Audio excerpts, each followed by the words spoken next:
Welcome to Turn 1, a Formula One podcast.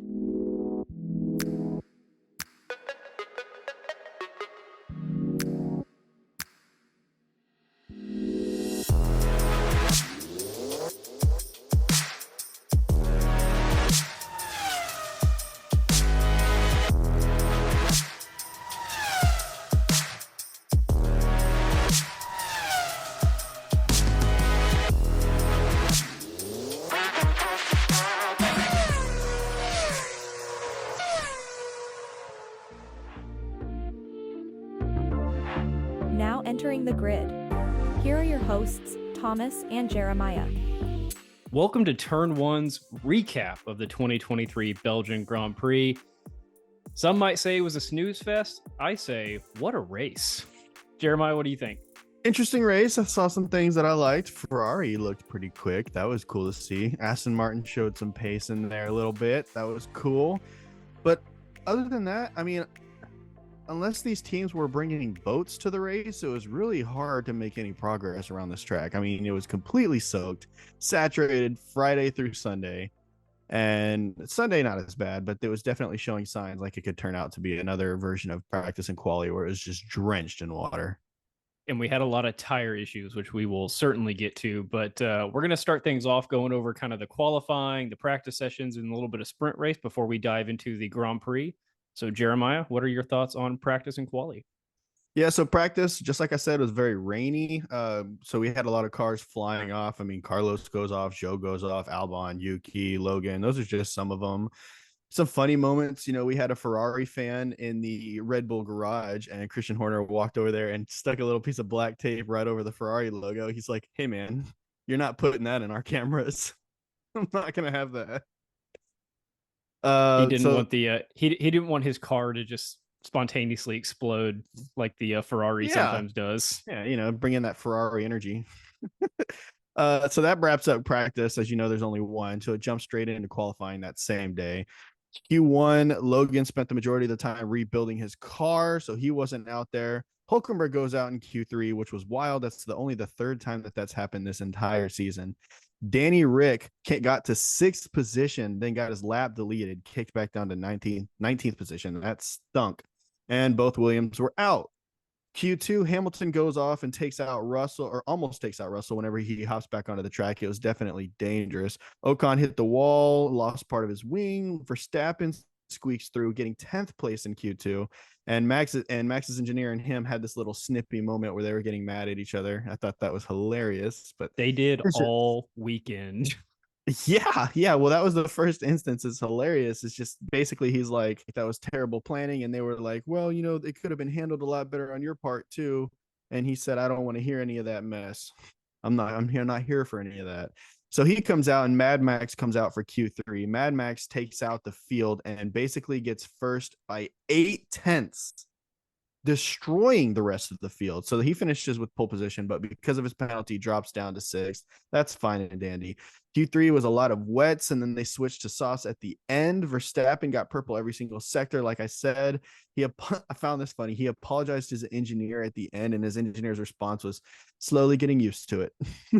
And we should clarify, Max's penalty was gearbox related, right? Yeah. So I think they had to take a new gearbox, and because of that, they had to take that grid place penalty. Yeah, he didn't impede somebody in practice. Like I think, somebody impeded Alex Albon. Kevin Magnussen did, and he got booted down like 3 spots for that. So, Jeremiah mentioned at the start, Belgium is known for rain, right? Just crummy conditions. It's always cloudy. And we touched on this in our race preview, but there's just been a lot of issues in the past couple of years with the rain, and the sprint race was no different. The start was delayed by like an hour. I just remember I kept fast forwarding. And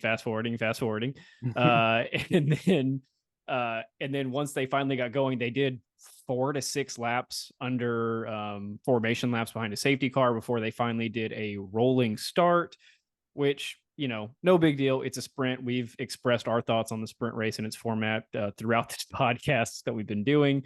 So they only did 11 racing laps. I will say Piastri can be a front runner in F1. He's got a couple things to figure out, but he can be a front runner. I'd agree. I think he shows a lot of promise. We talked about this in the last race where he was definitely battling with the front of the pack, but I think this weekend in particular, you got to see a lot of him challenging up at the front. Before we continue with kind of talking about the sprint race, we left out the biggest part that happened while they were sitting there, just kind of waiting for time to roll by before the race started. One of the fans in the stands was holding a sign that said the next world champion, and it said Gunther on the grid. And it was a cutout of a Haas driver's body with the suit on, but it was Gunther's head. And then the camera switched to Gunther on in the pits, and he was laughing his butt off. But I thought that was hilarious because you get this envisionment of Gunther behind the wheel trying to drive one of his cars around the track. Oh my! I just have that every time I think of him driving. I think of him and Matteo Binotto driving that tiny little like Volkswagen up the Italian hills. So back in the sprint race, they do the rolling start, and about half of the field pit for inters, I believe, or maybe it was slicks, and then half the field stayed out, and Max was one that stayed out. And Piastri actually comes out in the lead. So Piastri led the sprint race for a little bit, and he looked comfortable. If you know anything about Oscar Piastri, he is comfortable driving from the front in every other series that he's been in so far. Yeah, they were all started out on wets, and then half Yeah. of the grid, literally half of the grid, one person from every single team pit for the inners, and then the very next lap, everybody else pit. So as we're going around, there was a safety car. I believe that was when Alonso flew off the track into the gravel. He just lost his grip. He got up on a curb and went out. But this was the main thing I saw from Piastri that he needs a little bit of work on, and we'll touch on this more as we get into the actual Grand Prix. He hasn't figured out those safety car restarts yet, right? So he was the one leading the pack, and he didn't get his jump at the right time, and Max was just on him from the start. Normally, the person leading the race restart has a little bit of advantage because they decide when to go, and so they can get off to a little bit of a head start. But Max was on him. He knew what he was doing, and Max flies past him right out of Radillon and Eau Rouge and takes the lead. There's no fault to him on that one, I'd have to say, though, because anytime that Max is behind you on a race restart, he's coming for you. There's a reason they had to create a rule for this man. Just like the announcers were saying, Max is just trying to mess with him and distract him right now because he was like swerving around behind him, pulling up right behind him, slamming on his brakes, like everything he could to get into to Piastri's head. So the sprint races finishes, and you do have Max win. Oscar does get second. Then you have Pierre Gasly, Carlos Sainz, Charles Leclerc, Lando Norris, Lewis Hamilton, and George Russell are your points earners. Lewis got slapped with that heavy hitting 5-second penalty for fighting with Sergio Perez. I thought the penalty was deserved because he didn't leave Sergio any room. The commentators disagreed. I'm not entirely sure why, but they thought that was a harsh penalty.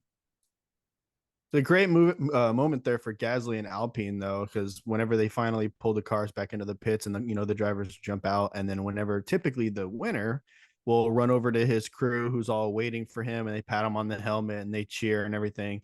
Gasly was getting in there. Alpine was going crazy, man. You would have thought they just wrapped up the world championship, but I felt good for them because they've had these past two races filled with just DNFs and didn't really look too hot at the beginning of the season either. So, I mean, it was a good moment. They don't have a boss, no supervision. Go crazy. Yikes. Sorry, okay. Otmar. He was there for this weekend. This was his last weekend with the team, unfortunately. Okay, let's get into a little bit of the Grand Prix action. So we covered a lot of the track in our race preview. So if you're interested in kind of the history of the Belgian Grand Prix, the Spa circuit and all that, go check that out.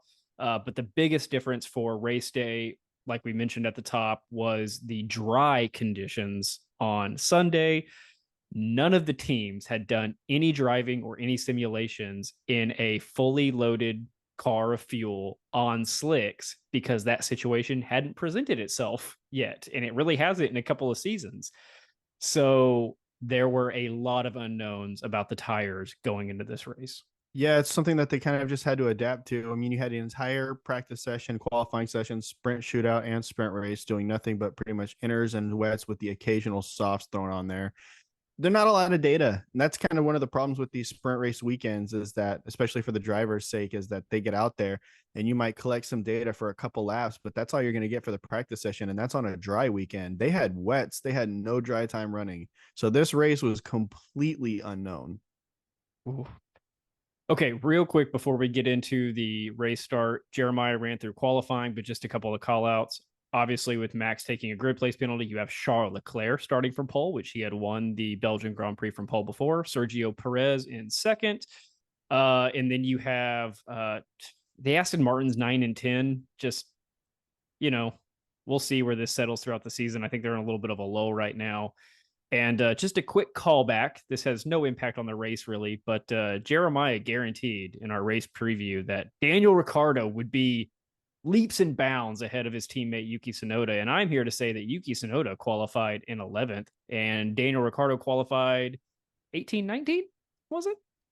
He had a good sprint shooter. He had a bad qualifying session for the actual race. I mean, we saw it happen. He shot up and then his lap time got deleted, jumped back down to 19th, but he qualified in 6th before it was deleted. In the sprint race, he qualified 11th and he had a pretty great race. So I'm Team Yuki. Jeez, man. We're gonna start picking sides. I will say that Christian Horner was talking in the press conference and he was basically stating that Danny Rick wouldn't have gone to AlphaTauri if it wasn't a chance at the Red Bull spot. But he said that the Red Bull spot would not come available until 2025, which was good news for Perez, as he probably heard that his contract isn't going to get cut early and he wasn't going to get fired. And honestly, Sergio might retire after that. Sergio's in his early to mid 30s. Right? Yeah, but he's younger than Lewis Hamilton, younger than Danny Ricciardo. He's younger than... Yeah, but he doesn't have that. This is a conversation where he doesn't have that championship drive that Lewis has, I don't think, right? Like Lewis still thinks he can win a world championship. I don't think Sergio's in that camp. Not as long as Max is there. No. He could pull a Bottas and go down to Alfa Romeo, I guess, and just putter around for a couple seasons, make a couple million here and there. Okay, so I think I get the race start in turn 1 this week. Is that right? Take it.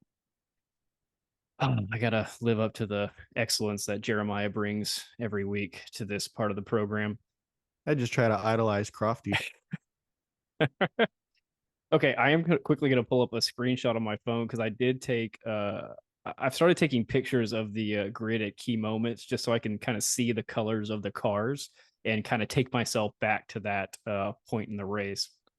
So as they're pulling up from the formation lap to start the Grand Prix on Sunday, every car on the outside line, which is all the even number cars, it includes Max Verstappen, includes Sergio Perez, all of them aggressively angle their car to the inside line. And you just know this is either about to be the coolest zipper merge that you've ever seen, or there's about to be some chaos because those people are coming into the driving line no matter what. So all the outside cars are angled aggressively inside. It's lights out and away we go. All the outside cars immediately dive bomb the inside lane of the track, and it works out perfectly for all of them. But then I don't understand it fully. Maybe you can help me with this. They all dive to the inside lane, and then as they approach the first turn at Spa, they all decide if they want the inside, the middle, or the outside line, and then they all spread out again. And I'm like, why did you all dive bomb the inside lane just to spread back out? I think I noticed that too. Sergio Perez dive bombed the inside lane to kind of cut off. I think the reason why is they're trying to jump into the slipstream as quick as they can, because any little bit counts when you're getting up behind that car in front of you. You get a little bit of slipstream, just a little bit more pull from that car, and you get a little bit more miles per hour over the car in front of you. Then you whip it back out because if you have more momentum, hopefully you can slingshot your way around. And I guess, too, they could be holding their position, right? Like if you're running wide and somebody gets a better jump than you, they could pull ahead if you're on the outside. Yeah. But if you get in front of them, now suddenly they've got to go outside. So I guess I get it. It's just crazy to see them all move over and then 50 meters later all move back. I know. So the top 8 got away good. Anything past the top 8 was a little bit slower. There was a clear gap that opened up between 8 and the rest of the field. And those are your top runners minus the Aston Martins. Those were kind of the dividing line. And they were going 5 wide into turn 1 with people on the inside, the middle, and the outside of the track. Your leaders of the race were Leclerc, Perez, and Hamilton. They go 3 wide into turn 1 with Leclerc on the inside, Perez in the middle, and Hamilton on the outside. And then right behind them, old Carlos Sainz just locks up as he goes from the outside line to the inside line. Last minute, he sprays Max Verstappen with smoke, something that Verstappen is not used to this season, not starting from pole. And then he cuts off our boy, Oscar Piastri, the young Australian phenom. He gets right in his driving line, but Carlos was ahead. And we'll touch on this as we get through the turn. Oscar gets pinched into the wall. Carlos gets away clean. The front runners are off and racing, and Piastri is dropping back through the field. Yeah, and something like that completely hurts, especially after you're coming off a sprint shootout or sprint race where you just finished second and you were doing very well and actually leading for a few laps. Then for that to happen, and you couldn't tell off the jump if he had contact the wall, because as his car was coming out of the turn, they had the outside camera, so you couldn't really see him. He was covered up, and then he slides coming out of the turn. So you're like, oh, maybe he kind of hit his back wheel on the apex or something like that. But no, he fully crashed into that wall, broke his wing off, probably broke some other stuff on his car because he retires a little bit later. As we're going up the Eau Rouge and Raidillon turns, Perez takes the lead outside of the Raidillon into the Carmel straight because he has just that awesome Red Bull powertrain that is just faster than a Ferrari if it's got a slipstream on it. About the same point in the track, Verstappen had moved up to P4, and it's that time when we noticed that both Carlos Sainz and Oscar Piastri have damage. Carlos Sainz, pretty significant. We notice a hole in his side pod. He's going around and he's like, do I have damage? And they're like, yeah, you have a little bit of damage. It's like 5% to aerodynamics or something like that. And then a little bit later, we get a better camera angle and there's just giant gash taken out of the side of his car. I was like, hey, that's a lot more than a little bit of damage. Well, if you think about it, that's about 5% of the car missing. Yes. Just gone. Yeah, so he had that. And then just about a lap later on lap 2, Piastri stopped on track, pulled over, and his race was unfortunately done. And we'll touch on this for just a minute. I think that just like kind of the safety car restart where he showed that he hasn't done those. And, he doesn't know how those work yet. I'm sure he has the idea of how they work. I'm sure he's trained on a simulator for how they work, but he's never really had Max Verstappen behind him in a safety car. Just like he's never really lived in a Formula One race where he's in the top 5 and he's fighting Carlos Sainz in a Ferrari, and the Ferrari has the lead. And when you have the lead in Formula One racing, you technically are granted the racing line and the freedom to kind of move about the track. And Piastri came on the radio and said, he just came in front of me like I wasn't even there. And it's basically because you're not there. Carlos Sainz has the freedom to take that line, and you should have backed out, and he didn't. That's tough. I like to play devil's advocate. You know how it goes. Sure. If you feel for Oscar Piastri, because he did have Carlos Sainz was on the complete other side of the track, and then he came dive bombing all the way to that wall, and unfortunately, it just pinched Oscar Piastri into the wall. And yeah, Oscar could have braked and ducked out of it because Carlos technically did have the lead, but like I said, Carlos was on the complete other side of the track, and it was all you. I mean, they might as well have been running, nose to nose. I mean, it's not like Piastri was right up beside him, but he wasn't necessarily completely behind him. No, and I could see how he was kind of in Carlos's blind spot, and I don't think Carlos meant to put him into the wall. But again, if you're in a guy's blind spot, you should know I need to back out of this turn or I risk my race, which he did. And we saw that with somebody else on the grid. Fernando Alonso backed out. Fernando Alonso was behind Carlos Sainz when he locked up, and he backed way off because you know what he's thinking? I'm going to run this race for the next hour and a half and still be in it. Yep. It's experience. Okay. Do you have anything else on turn 1 or the first lap? No, man. I think you nailed it. Okay. In a slight change of events going forward until we hear bad feedback on this, we are not doing a lap by lap review anymore. The last couple have just bored us. So we are... We're gonna mix things up. We are gonna do 5 key things you might have missed in the Grand Prix that had a significant impact on the race. These are purely opinionated. They could be significant overtakes. They could be, DNFs. They could be safety car restarts. It could be literally anything that had significance on the outcome of the race. I have 5 things, and then I think Jeremiah might want to just add in here or there if he thinks of any. Number 1. Perez taking the lead on lap 1, coming out of the Raidillon and into the straightaway. That set him and Max up to run 1-2 for a long time, because if he didn't get past Charles on lap 1 and Charles pulled off to a 2 or 3 second lead, it's tough to say if Sergio would have finished in second. That is tough to say. I don't know. It's hard to say that anybody would have finished ahead of a Red Bull, but at the same time, it's not like it's Max Verstappen driving it. I'm glad that Perez was able to get out in front of him, because I think, like you said, he would have struggled. I don't know that he wouldn't have just not ever been able to pass him, but definitely would have struggled. It's more of that if you get a 3-second gap on you, it's a lot harder than overcoming a half a second gap. And he overcame the half a second gap. Number 2, Aston Martin. And I originally had Lance Stroll on here, and I still kind of do, but Alonso passing Sainz for 5th on lap 4. He took advantage of Sainz having damage, and Stroll passing Norris for 9th. This was all on lap 4. Where did those drivers finish the race? Yeah, I guess right about there, didn't they? Alonso finished 5th. And Stroll finished 9th. Yeah. So them making moves on lap 4 set them up for a double points finish higher than they started. Because remember, they started 9 and 10 and they finished 5 and 9. That's pretty good. That is pretty good. I think a lot of fans might be getting used to the Max Verstappen. Oh, I can start in 18th and finish first. So I can start in 12th. That's not normal. So if you start 9-10 and you finish 5-9, that's a great day for your team. Okay, number 3, we touched on this a little bit.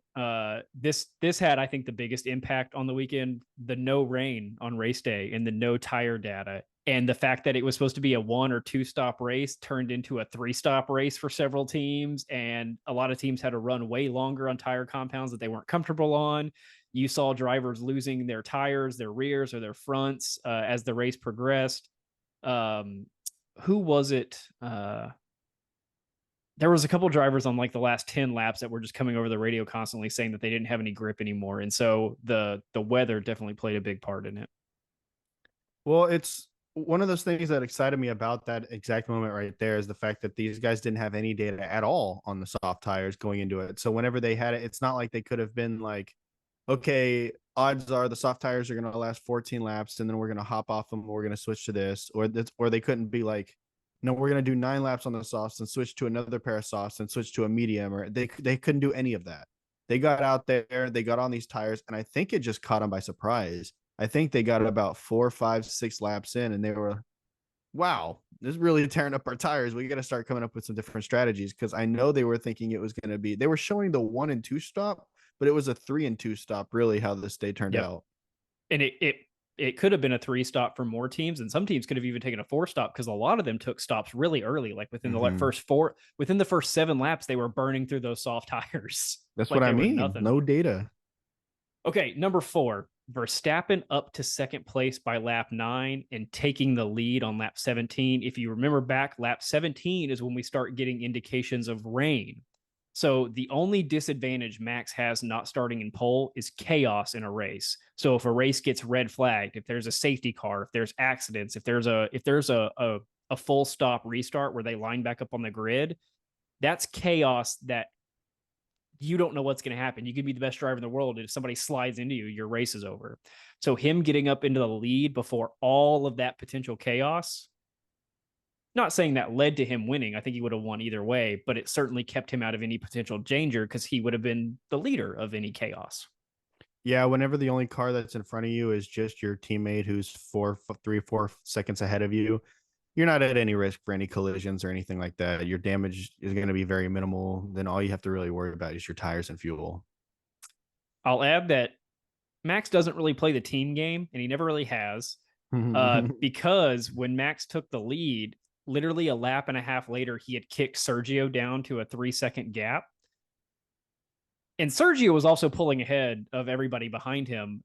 A team effort would have been, hey, I'm going to let you ride in my slipstream and DRS zone, and we're going to pull ahead together and have no competition. Max says, no, I'm going to leave you behind to deal with them.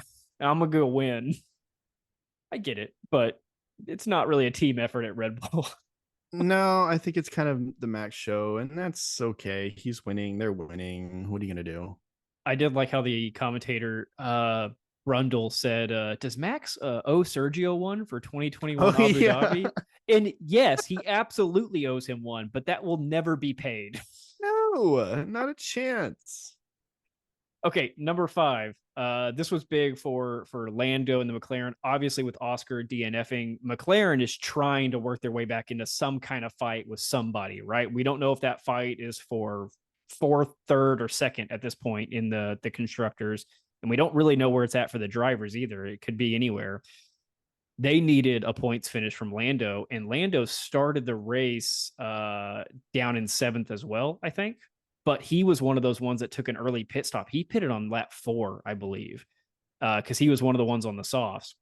On lap 30, Lando had stopped twice, meaning there was still 15 more laps that he had to run on tires with no data. And he had to stretch those tires for the duration of the race to hold on to 7th and get that 7th place points finish. Otherwise, it would have been a double no points finish for McLaren if he wasn't able to pull that off. Yeah, McLaren definitely had some weird strategy things going on with Lando. That wasn't a good look for them. In the end, it worked. He held on to the place he started. Again, I think if he would have started on the mediums or hards and he would have been able to run longer, maybe he could have worked his way up the field. But the fact that he had to pit on lap 4 kind of derails your race. Yeah. Okay, so those are the 5 key things. If you have any of your own key things that we might have missed, let us know what those were. But we're going to get into the race results and then our winners and losers, and we will wrap this thing up. The race finishes, and you have the following as your top 10: Verstappen, Perez, Leclerc, Hamilton, Alonso, Russell, Norris, Ocon, Stroll, and Yuki Tsunoda. We also normally talk about the interviews, but me and Jeremiah were talking. The interviews weren't great. No, it felt like the interviews were kind of boring. It felt like there wasn't, I mean, they asked the questions like they normally do, but it felt like there was no meat to any of their answers. Nothing. There wasn't any kind of substance, no sauce. It was pretty bland. I'm going to use a lot of food analogies here, but you kind of get what I mean. Need to add a little spice. Yeah. Yeah, so I agree. So Jeremiah, if you had to pick a winner and a loser from the race, could be a team, a driver, whatever, who do you got? So controversially, I'm going to put Ferrari as the winner and the loser. Ooh. Yeah. Okay. I'm going to give Ferrari the win because Charles Leclerc put up a boss race. And the reason I say that is obviously his competition isn't the Red Bulls. His competition is Mercedes, Aston Martin, and McLaren. And I think he did a heck of a job.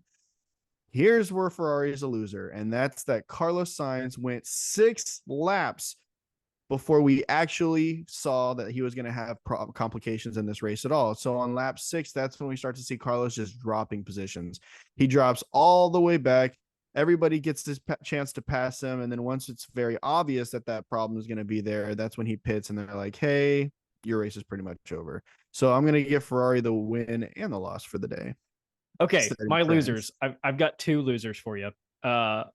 McLaren, mainly because they are trying to work their way back into the fight, and they've done so well the past 3-4 races, and this one just didn't go how you need it to go. If you're like, they need the best results they can possibly get the whole season, and getting 7th in a DNF is not the best results possible.